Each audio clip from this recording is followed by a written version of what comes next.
Alors bonjour tout le monde. Alors je suis Pierre de Whatsoft. J'ai le plaisir de vous accueillir aujourd'hui pour cette présentation de Enable EDR.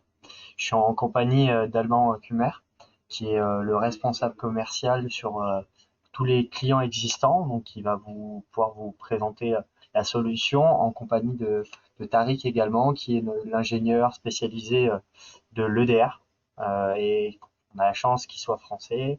Et donc il est avec nous pour vous présenter ben voilà, toute la solution aujourd'hui. Donc je laisse la main à Alban pour la suite de ce webinaire et je les remercie en tout cas de leur présence et je vous remercie tous d'être présents avec nous aujourd'hui.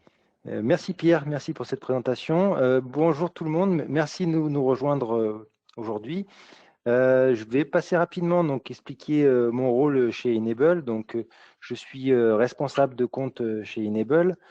Vous avez aussi mes coordonnées qui apparaissent. Je suis responsable des partenaires existants.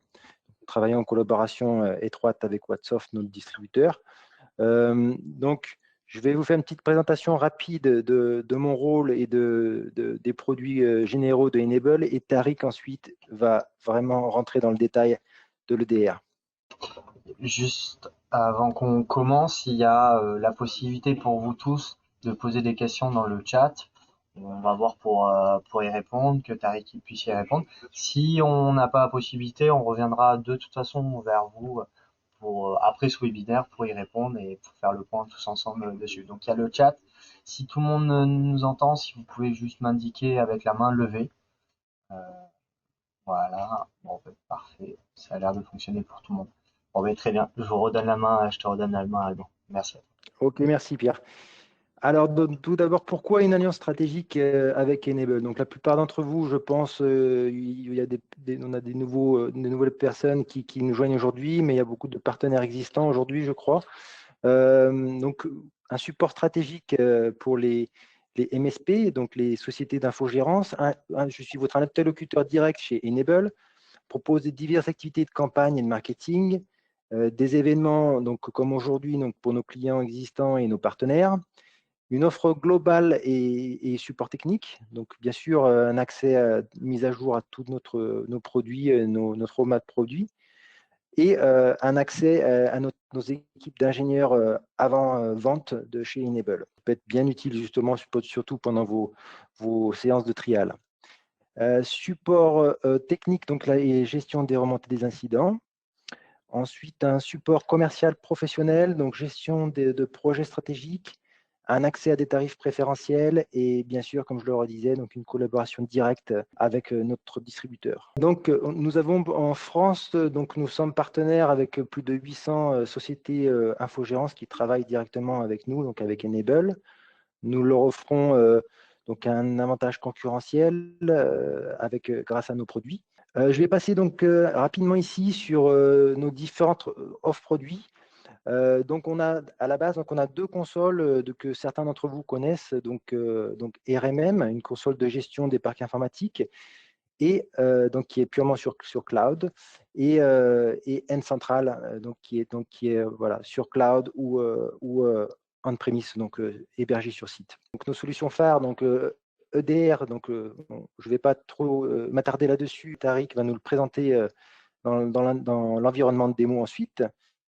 Donc basé sur intelligence artificielle, rollback et protection hors ligne. Notre solution de backup enable, solution de sauvegarde cloud hybride, un centre de données basé en France à Paris, donc Equinix.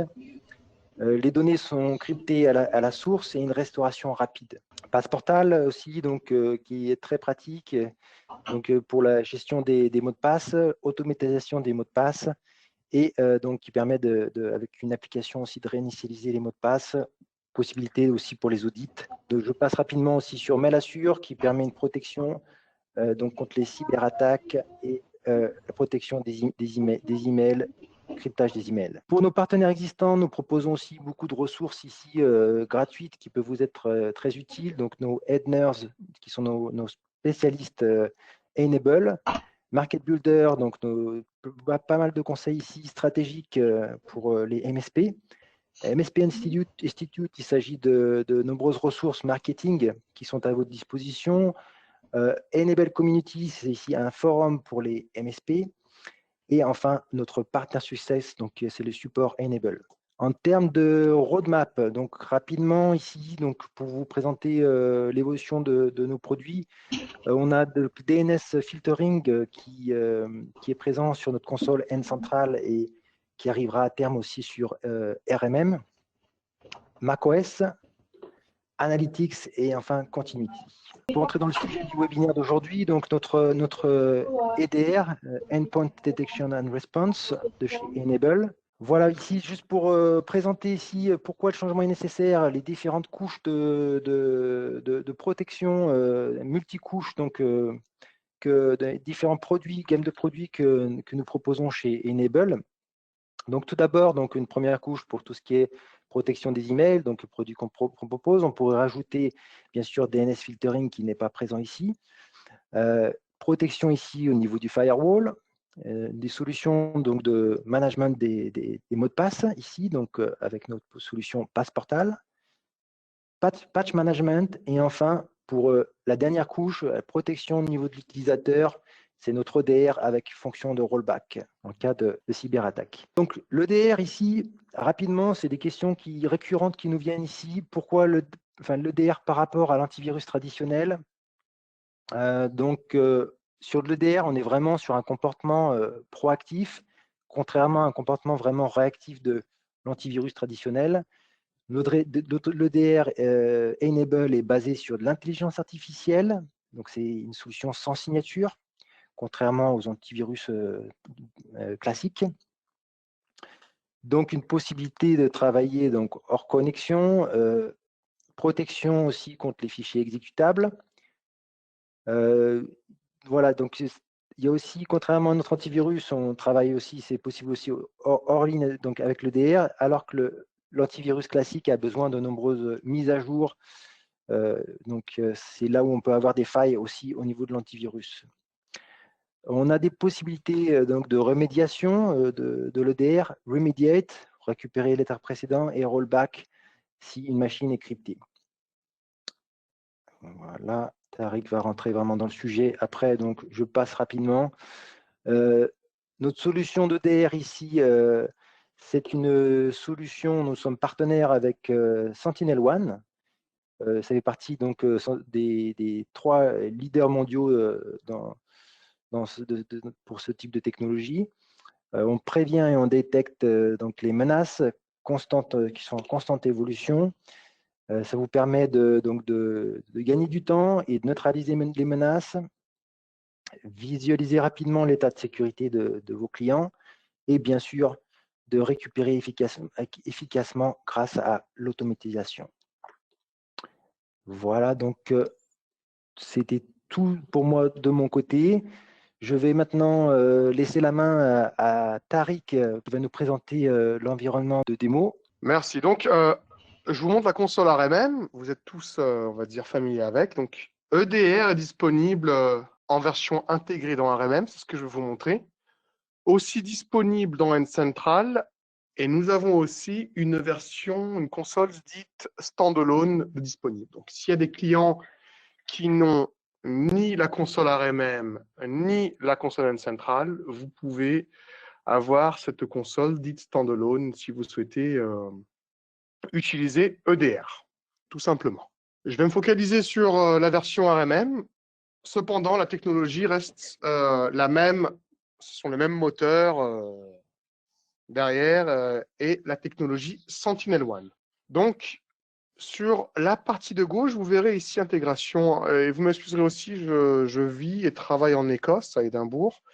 C'est pour ça que ma console apparaît en anglais, mais a priori, la console RMM serait en français pour ceux qui l'utilisent en France, tout simplement. Donc, pour expliquer EDR de façon très simple, on va aller dans la partie Policies. Afin de voir si EDR est actif ou non sur des machines, vous verrez cette colonne-là.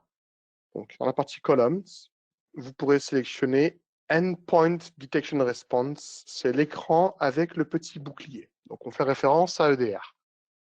Et vous pourrez voir ici que nous avons des checks de disponibles concernant EDR. Alors, vous m'excuserez, voilà. Si une machine venait à être infectée, le statut passera de clean à infected et vous serez bien entendu notifié lorsqu'une machine sera infectée, tout simplement. Mais pour revenir à l'activation d'EDR, donc tout d'abord, vous pouvez toujours en parler avec Whatsoft pour la partie tarification, mais vous viendrez dessous la partie intégration et vous serez en mesure de commencer votre trial à partir de là, de l'activer. Une fois activé, dans la partie settings, donc cela fonctionne comme les autres fonctionnalités de RMM. On a toujours un menu serveur poste de travail et à partir de là, la liste des clients et pour chaque client, la liste des sites. Donc vous pourrez l'activer, avoir une politique de gestion pour tous vos postes de travail et après l'affiner pour certains clients ou sites, tout simplement. Concernant la politique de gestion, je vous déconseille d'utiliser la politique de gestion par défaut avec le cadenas. Donc, à la place, je vous conseille de créer votre propre politique de gestion et pensez à raisonner en tant que detect protect. Je vais vous expliquer à quoi cela correspond. Donc, tout d'abord, par défaut, pas besoin de faire le moindre changement. Vous laissez la politique de gestion telle quelle. Donc, protect detect, cela veut dire que par défaut, on va faire du kill and quarantine s'il y a la moindre menace, tout simplement. Alors ensuite, je peux me imaginer que vous avez potentiellement des serveurs où il y aura des false positives. Vous m'excuserez en français, je ne connais pas le terme, des faux positifs. Donc, afin d'éviter cela, vous mettrez la machine, enfin une politique de gestion dit detect pendant les 48 voire premières 72 heures, afin de mettre en place vos exclusions et de détecter les false positives, tout simplement. Avant de rentrer dans le détail, je tenais à vous montrer cette petite présentation rapidement. Elle est en anglais, mais on vous montre un peu comment c'est une comparaison entre notre antivirus, enfin EDR basé sur SentinelOne, et les autres acteurs du marché. Donc, MITRE, enfin MITRE à l'anglaise, est une organisation qui se focalise sur le différents types de cyberattaques. Donc, nous avons récupéré les données sur leur site internet avec les différentes comparaisons entre les différentes antivirus. Et voilà le résultat. Donc, SentinelOne, alias EDR, est supérieur à la plupart de toutes les solutions que vous voyez sur le marché pour le moment. Donc, je vais vous expliquer quelques petites choses. Au niveau des détections, on est à du 100% avec du SentinelOne. Et vous pouvez voir les différents acteurs du marché avec les différents pourcentages de disponibles. Encore une fois, Alban pourra partager cette présentation-là avec Whatsoft et Whatsoft pourra vous la faire parvenir si nécessaire. Ensuite, voilà, en tant que détection manquée, on n'en a aucune avec SentinelOne alias EDR et voilà comment se comportent les autres acteurs du marché. Donc encore une fois, si vous devez convaincre vos clients de passer d'une solution à la nôtre, on peut vous fournir ce document-là afin de les convaincre. Très important, il y a pas mal, je parlais à un client juste avant cet appel-là qui utilisait cet antivirus ici présent et on a pas mal de délais au niveau des détection, pardon. Et souvent, cela peut être trop tard. Donc, ne laissez aucune chance du côté des hackers afin de vous mener à la vie dure. Et il est toujours très important d'avoir les meilleurs produits, les meilleures solutions pour contrer ces attaques. Donc, important d'avoir un antivirus nouvelle génération avec aucune delayed detection. Et l'une des dernières options, je pense, qui est très important, il y a beaucoup d'antivirus en fait. Si vous souhaitez stopper certains types d'attaques, il va falloir faire quand même pas mal de changements au niveau des configurations. Avec SentinelOne, je vous le montrerai tout de suite, pas besoin de faire la moindre modification. Par défaut, on détectera tout type d'attaque. Encore une fois, on pourra vous faire parvenir ce document-là si vous le souhaitez. Et donc, revenons à nos moutons. Donc, tout d'abord, rappelez-vous, nous étions sur cet écran-là. On a vu la différence entre Protect, Detect et la Detect Policy. Et ensuite, je vais expliquer les différents types de moteurs en place. Donc tout d'abord, réputation, on n'a pas réinventé la roue ici, messieurs, dames. Réputation va regarder, comparer à une base de données bien précise, quels sont les virus déjà existants. Donc, on sera en mesure de voir s'il y a déjà des virus existants et comparer la signature grâce à cette base de données. Et ensuite, ce qui fera la différence, bien entendu, avec les antivirus dits traditionnels, ce sera, on fait référence à intelligence artificielle et machine learning, ce sera les moteurs ci-dessous. Je vais les expliquer. Static AI, donc du moment où un fichier sera copié ou téléchargé sur votre machine, Sentinel-One va scanner ce fichier-là et voir s'il y a le moindre fichier vérolé.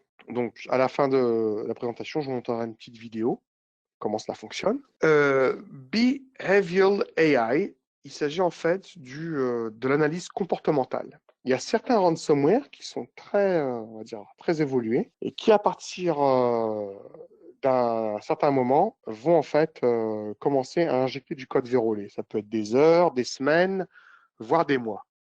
Donc, s'il y a le moindre changement à ce niveau-là, on sera en mesure de voir cela. Document and Script, donc la plupart des antivirus dits traditionnels vont voir PowerShell en tant qu'outil Windows dit légitime. Donc, je vais vous montrer un petit exemple. Il y a un ransomware qui s'appelle Ryuk. Je ne sais pas si vous en avez entendu parler, messieurs, dames. Mais Ryuk va utiliser PowerShell pour passer ce trojan bancaire qui s'appelle Emotet. Emotet va on va dire, propager vers votre réseau. C'est ce qu'on appelle lateral movement, et va subtiliser tout ce qui est données bancaires, mots de passe. Donc, posez-vous la question, est-ce que j'ai mes mots de passe, on va dire, sont sauvegardés dans un outil de gestion de mots de passe adéquat, ou est-ce que je laisse sur des fichiers Windows ou Excel, ce qu'on vous déconseille. Donc, en clair, pour revenir au point principal, est-ce que votre antivirus est assez évolué pour voir s'il y a du code vérolé dans PowerShell? Donc, ce sera le cas avec notre outil grâce à ce moteur-là, Document and Script. Et ensuite, rappelez-vous, vous avez vu cette option-là, Lateral Movement, ce qui correspond en fait à la propagation d'une menace sur votre réseau. Donc, Lateral Movement pourra éviter la propagation sur le réseau. Et très important aussi, c'est ce que j'ai entendu, ce que j'entends à 99%, la plupart du temps, on va dire, par les différents MSP et acteurs sur le marché.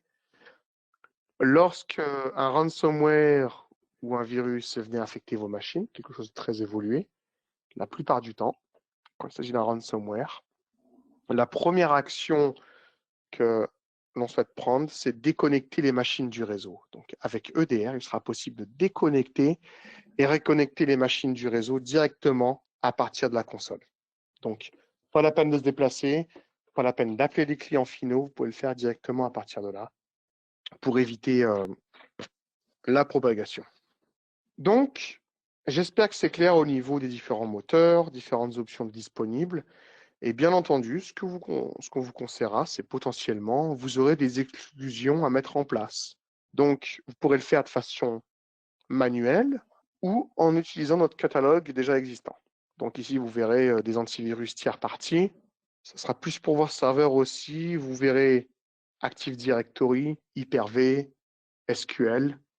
Donc, possibilité de mettre des exclusions en place. Et bien entendu, rappelez-vous, toujours en rapport avec cette présentation-là, vous verrez, bien entendu, au niveau de la détection, Sentinel-One, enfin EDR, est supérieur à n'importe quel autre antivirus sur le marché. Donc, cela sous-entend que nous aurons beaucoup de false positives. Donc, vous viendrez ici dans la partie analyse et vous verrez les potentielles menaces disponibles. Donc, vous pourrez en fait avoir des filtres, voir ce qu'il y a eu aujourd'hui ou les jours précédents ou le mois ou l'année en cours. Par exemple, on verra ici, voilà, vous voyez un keylogger ou une attaque via PowerShell. Je peux agrandir la petite flèche Et là, on a des indicateurs. Donc, tout d'abord, on verra que ce ransomware-là va effacer Shadow Copy. Donc, ce n'est pas bon signe du tout. Mais au moins, dès le début, vous serez en mesure de voir, OK, on voit ça. C'est vraiment qu'il s'agit d'une menace réelle. Et bien entendu, si vous voyez qu'il s'agit d'un false positive, vous serez toujours en mesure de venir là. Et dans cette option-là, Threat Actions, vous pourrez ajouter cela aux exclusions, à votre blacklist, Unquarantine, ou prendre une action, Kill, Quarantine, Remediate et Rollback. On reviendra sur le rollback à la fin, ne vous inquiétez pas. Donc, on veut en savoir plus sur ce ransomware. On sera en mesure de venir cliquer là et d'avoir dans les indicateurs un lien via un MITRE. Rappelez-vous encore une fois, je fais un parallèle à cette présentation. Vous avez dit que les résultats venaient de chez MITRE. Le MITRE n'est pas une entreprise qui appartient à Enable, on n'a rien à voir avec eux, c'est une entreprise tiers partie, à vous de, bien entendu, vérifier si vous ne me croyez pas, n'hésitez pas. Hein. Mais lorsque je clique ici, on pourra avoir plus de détails sur quel type de technique utiliser concernant cette attaque. Encore une fois, vous voulez en savoir plus, ou peut-être informer votre client, leur dire voilà ce qui s'est passé, vous aurez de plus en plus d'informations. Donc EDR va quand même un pas plus loin qu'un antivirus traditionnel en vous donnant les raisons derrière l'attaque que vous avez subie. On a aussi l'onglet Explore. Donc Explore, dans la partie Explore, vous serez en mesure de voir de façon chronologique comment s'est déroulée l'attaque. Donc voilà, tout d'abord, on a eu un processus qui s'est mis en place, qui a effacé tous ces fichiers-là, modifié ce fichier-là. Donc vraiment, vous avez une ribambelle d'informations de disponibles pour vous ou à montrer potentiellement à vos clients. Encore une fois, voilà une chose que EDR fait, que votre antivirus dit traditionnel ne vous fournira pas. Et ici, bien entendu, dans ce cas-là, vous osez imaginer que quand on voit efface shadow copy, donc il s'agira potentiellement d'un trou positif. Est-ce que ça a été résolu ou non? Et rappelez-vous, vous serez en mesure de prendre des actions à ce niveau-là si vous le souhaitez. Et bien entendu, dans ce cas-là, si vous êtes en Protect Detect Mode, rappelez-vous, a priori, par défaut, le ransomware sera détecté et la menace évitée. Je vais vous montrer une vidéo où on aura un scénario catastrophe, messieurs, dames. Donc, la raison pour laquelle je ne peux pas démarrer de ransomware sur ma machine, c'est que je perdrai mon travail. Donc, si vous souhaitez faire des tests, prenez vos précautions et faites-le de façon intelligente. C'est ce que je vous conseillerais, bien entendu, de le faire. Voilà un serveur ou un poste de travail, peu importe. Et à ce niveau-là, on voit que EDR a été déployé, donc tout est bon. Il n'y a pas de menace pour le moment.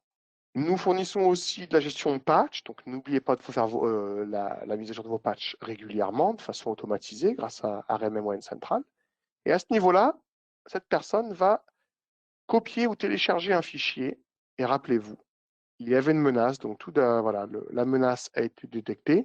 Vous pourrez venir dans RMM ou Central ou la console standalone, et vous serez en mesure de voir la menace et quels sont les détails. Donc rappelez-vous les indicateurs et toutes les explications derrière la menace en particulier ou d'un false positive s'il s'agit d'un false positive. Donc voilà, là, ça a été kill quarantine dès le début, on est bon. On va faire la même expérience mais avec un scénario un peu saugrenu où on va avoir un end user sur la machine qui n'est pas très, on va dire, on va se mettre en detect mode only. Un utilisateur avec des droits d'admin sur sa machine vont faire ce qu'ils veulent et qui va potentiellement prendre la mauvaise décision. Je vous explique. Ce user va télécharger le fichier ou le copier. Donc, dès le début, EDR va indiquer une menace. Donc, ce user, qu'à cela ne tienne, va démarrer le fichier. Et quand on voit un fichier PDF, enfin un CV, vous présentez ça. Surtout, ne cliquez pas sur oui. Et à ce niveau-là, malheureusement, mauvaise décision, cette personne va démarrer le ransomware qui va commencer à encrypter les fichiers. Donc, vous imaginez qu'à ce niveau-là, le client va être paniqué, va vous appeler et vous demander qu'est-ce qu'on fait. Donc, à ce niveau-là, on aura trois solutions, messieurs, dames. Et bien entendu, hein, ils ont tout prévu, c'est même en français. Donc, on paye tant de Bitcoin, mais ça va coûter très cher, donc je vous le déconseille. La deuxième solution, c'est ce que j'entends la plupart du temps avec les gens qui n'ont pas EDR. On a dû déconnecter la machine du réseau, réinstaller Windows dès le début et prier les dieux pour avoir on va dire, un point de restauration assez récent. Mais généralement, rappelez-vous, déconnecter, réinstaller Windows et faire une restauration, ça peut prendre du temps. J'entends différents scénarios. J'entends des histoires où ça a pris 4 heures. D'autres clients, ça leur a pris 4 jours. Certains, j'ai entendu des histoires allant jusqu'à 4 ou 5 semaines pour restaurer l'intégralité d'un parc informatique. Afin d'éviter tout cela, EDR a l'option dite rollback. Donc, si le pire venait arriver, pensez au rollback comme une assurance tout risque pour votre voiture. Donc, ce que fait EDR, EDR prendra une snapshot par défaut tous les 4 heures, protégée et encryptée par EDR lui-même, et on pourra, en quelques minutes, revenir à un état normal de la machine. Donc, ce n'est pas un substitut pour un outil de backup, c'est en plus d'un outil de backup, et la snapshot est sauvegardée en local sur le serveur ou le poste de travail. Ça nécessite 10% de l'espace disque.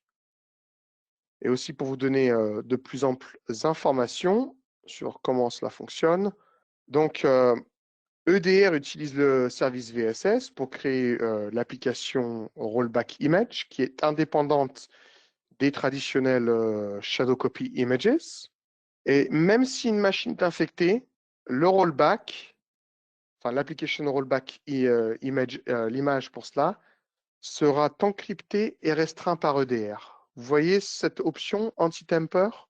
Cela empêchera les clients finaux ainsi que le ransomware de pouvoir désinstaller l'antivirus.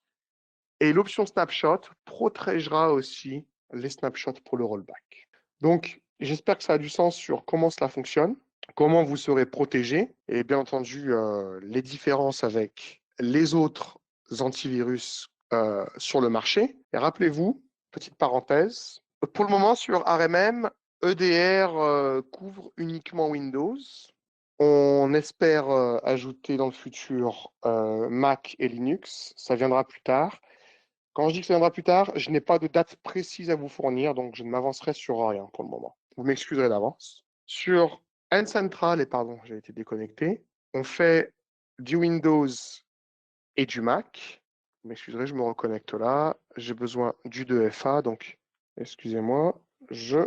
Voilà. Sécurité oblige, messieurs, dames. Hein. On a mis des timeouts de partout. Ah, excusez-moi, si j'arrive à taper correctement. Donc, tenez-moi 2 secondes. Je vais réentrer mon code.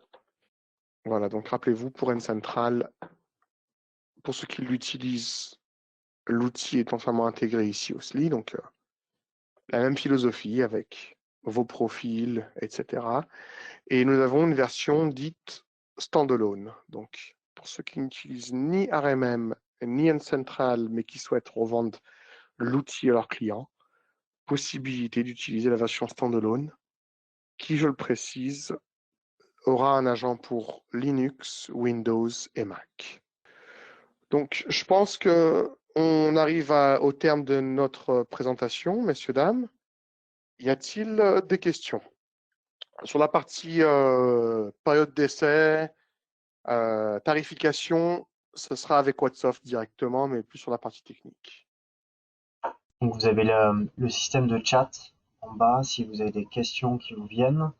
De toute façon, comme je vous l'ai dit en début de présentation, on reviendra vers vous pour répondre à vos questions, voir comment tout ça s'est passé. Donc on pourra prendre les réponses ou passer les messages à Tariq si c'est des questions plutôt techniques. Non, je ne vois pas les questions apparaître. Comme disait Tariq, hein, en attendant, si vous posiez des questions, si vous avez des questions, pour tout ce qui est plus commercial, filial et tarif, vous pouvez bien sûr contacter soit Pierre de WhatsApp, soit moi-même. Donc, nous sommes à votre disposition. Alors bonjour, revendeur RMM. Est-ce que je peux revendre du standalone uniquement? Oui, tout à fait. Vous êtes libre utiliser soit l'EDR intégré, soit l'EDR en standalone. C'est un choix de votre part. Tariq expliquait justement qu'il y avait le point, le fait qu'il y ait des agents Linux et Mac. Donc, il y en a qui partent du principe qu'ils ont ce besoin-là, donc ils utilisent l'agent EDR standalone. Tout à fait. Et pour ajouter une petite couche à ta réponse, Pierre, Ouais. sur les 3 consoles, en incluant la standalone, possibilité aussi d'avoir des accès aux clients, des accès limités pour voir leur poste uniquement. J'ai une seconde question. Est-ce que cela consomme plus de ressources qu'un antivirus classique? Alors, pour revenir à notre beaucoup moins, pour plusieurs raisons. Donc, je vais revenir ici. Donc, un antivirus classique, on va faire des deep scans et des quick scans, enfin des scans rapides ou des scans, Pierre, aide-moi en français, ou des scans approfondis, s'il me semble. Donc, voilà ici, on fera un scan juste la première fois, qui ne sera pas obligatoire, mais je vous conseille de le faire. Et après ça, le concept de quick scan, deep scan n'existe plus parce que nous avons l'intelligence artificielle ici, rappelez-vous les Static AI et Bevel AI qui va regarder votre machine et en moyenne, c'est très très light, 1 à 2% du CPU et 200 MB pour la mémoire. Donc c'est très light. Dans le cas d'une configuration Mac ou Linux, quel équivalent à EDR, à l'EDR peut-on proposer? EDR lui-même, dans la partie standalone, Ouais. on fait de Linux et du Mac. Est-ce que l'EDR fait du web filtering? Non. Le web filtering, alors si vous êtes sur du RMM, on vous présentera du web protection. Et sur du N-Central, ce sera du DNS filtering. Qui va arriver, comme disait Alban, qui va arriver prochainement sur la fin d'année sur RMM. À prendre avec des pincettes. Je préfère ne pas vous donner de date pour ne pas vous décevoir, messieurs, dames. Voilà. On préfère être honnête avec vous à ce niveau-là. Dès qu'on aura plus ample d'informations, on communiquera. Whatsoft seront les premiers à être informés et ils vous passeront l'information. Mais on espère d'ici la fin de l'année, mais c'est vraiment à prendre avec des pincettes cette date, je vous le précise. Pour faire les tests d'attaque, quel logiciel utiliser? Est-ce que tu as peut-être un site? Je sais que comment toi tu fonctionnes? Alors, attendez, il me semble que j'en avais un. Alors, je sais que nous en interne, nos techniciens m'avaient donné un site. C'était bazar.abuse.ch. C'est Malware Bazar. Et à partir de N'hésite là, pas à le partager dans la. Voilà. Il y a celui-là aussi, je ne sais pas si vous voyez mon écran. ouais. Si, on voit bien, Tarek. Voilà, donc là, il y a de quoi faire. Donc, je vous laisserai explorer. J'envoie cela dans le chat. Pierre, dis-moi, parce que je pense que j'ai pas le même droit que toi. Si, Donc, j'envoie ça. Attends. Send question to staff. Alors, je sais pas si tout le monde le voit. J'ai envoyé cela aussi, voilà. ouais, je l'ai. À quoi sert l'onglet Network Control?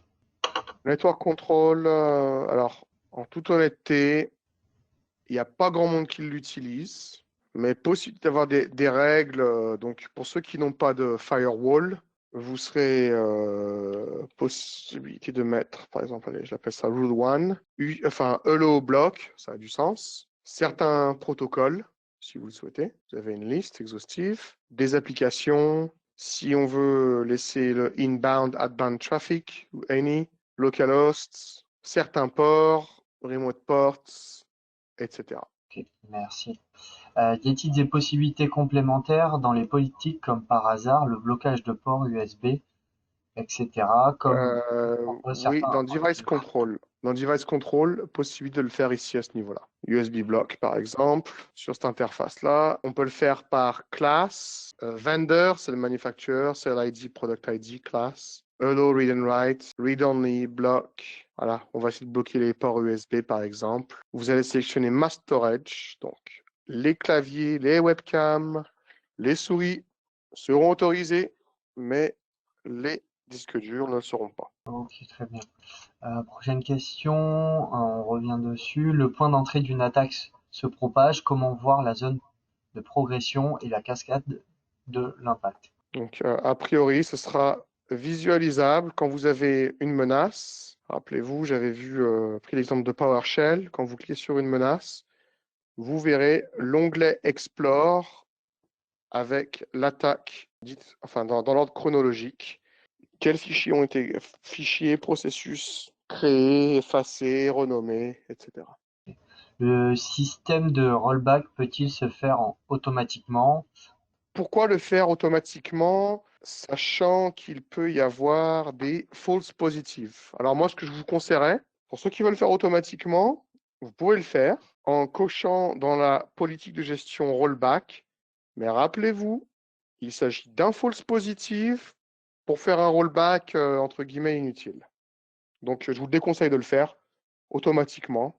Mais si vous souhaitez le faire, l'option est là pour que vous puissiez le faire. Bonne journée à vous. Merci, au revoir, bonne journée. Au revoir.